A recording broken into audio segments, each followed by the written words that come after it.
आखाती देशांमध्ये सुरू असलेल्या युद्धाचे परिणाम आता ग्रामीण भागात देखील खरं तर दिवसेंदिवस या ठिकाणी तीव्र होत चाललेले आहे। जळगावच्या चाळीसगाव तालुक्यामध्ये या ठिकाणी घरगुती गॅसचा मोठ्या प्रमाणात तुटवडा आपल्याला दिसून येत आहे।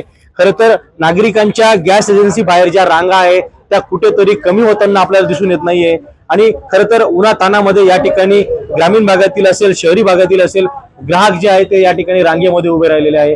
खरं तर बुकिंग झाल्यानंतर अनेक दिवसांनी या ठिकाणी गॅस मिळतो, त्याचबरोबर तांत्रिक काही अडचणी असतील, अशा अनेक अडचणींना ग्राहकांना या ठिकाणी सामोरे जावं लागत आहे। आपल्यासोबत बोलण्यासाठी काही ग्राहक आहेत। काय सांगाल आजी, काय समस्या आहे, काय सांगाल? नमस्कार। 1 महिन्यापासून गॅस बुकिंग केलेलं आहे, मिळत नाही। शासनाने फक्त अन्न वस्त्र निवारा द्यायला पाहिजे आणि ह्या सरकारने गरीब दुबळे म्हातारे यांच्यासाठी काहीतरी ह्या गॅसची सुविधा केली पाहिजे। स्वयंपाक कशावर करणार, काय खाणार, हा मोठा प्रश्न आहे। म्हाताऱ्या लोकांची तर कमीत कमी तुम्ही काहीतरी उपाय करा, लवकर गॅस द्या। आणि ह्या इराणी युद्धामध्ये आपल्याला तर आता गॅस मिळत आहे पण आम्हाला मिळत नाही, तरी माझी एवढीच अपेक्षा आहे, गॅस मिळाला पाहिजे। धन्यवाद। तर सरकार म्हणतंय कुठेही टंचाई नाही, मात्र तरी देखील महिना गॅस मिळत नाही, काय सांगा? शासन टंचाई नाही म्हणत आहे, इथे तर टंचाई दिसते। 1 महिन्यापासून बुकिंग केलेलं आहे, नाही मिळत आहे गॅस, तरी काही याच्यावर काहीतरी उपाय झाला पाहिजे ही विनंती करते। आपण बघू शकतो की शासनाने यावर तोडगा काढावा अशीच मागणी ग्राहकांकडून केली जाते। इतर देखील ग्राहक आपल्यासोबत आहेत, काय सांगाल, काय समस्या आहे, ते काय आपली प्रतिक्रिया? समस्या एवढीच आहे की ज्यांचे कस्टमर ग्राहक आहे शेतीसाठी किंवा जे रोजगार बुडून येता येतं तर त्यांचा जो रोजगार बुडतोय आणि त्या बाकीचे जे एजन्सी आहे तर ते घरपोच येत आहे, तर त्यांनी घरपोच सिलेंडर द्यावं एवढीच त्यांच्याकडे विनंती आहे। काय आपलं किती दिवसापासून सिलेंडर संपलेलं आहे? माझं 9 मार्चचं बुकिंग आहे, काल उशीर झाला होता आणि काही त्यांनी एक KYC चे जे अपडेट आहे त्याच्यासाठी एक स्पेशल काहीतरी काउंटर चालू करावं जेणेकरून लोकांचे हाल कमी होतील।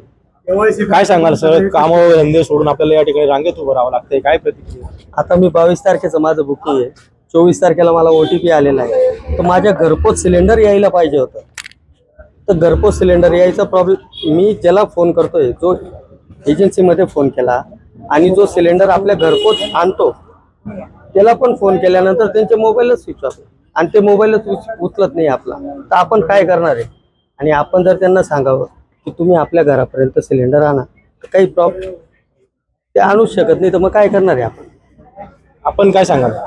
काय किती गाणे 1-1.5 महिन्यापासून गॅस संपलाय आमचा। शेतीचे कामं करायचे, इकडे लाईनी लावायच्या, कुठला उद्योग करायचा कुठलाही समजा। आता सकाळी पण शेतीचे कामं करून आले, परत आता उन्हात उभं आहे। आमची हीच इच्छा आहे की घरपोच सेवा द्यावा आणि KYC करायला लावताय परत डबल। शासनाला एकच विनंती आहे की लवकरात लवकर सगळे पब्लिकाची जी समस्या आहे ती दूर करावा।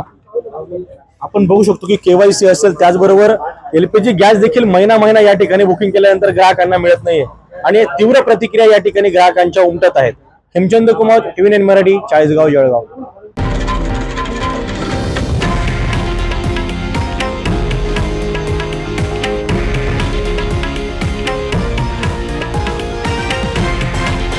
हे आहे देशातील नंबर 1 न्यूज नेटवर्क आणि आपण पाहत आहात TV9 मराठी, एकमेव।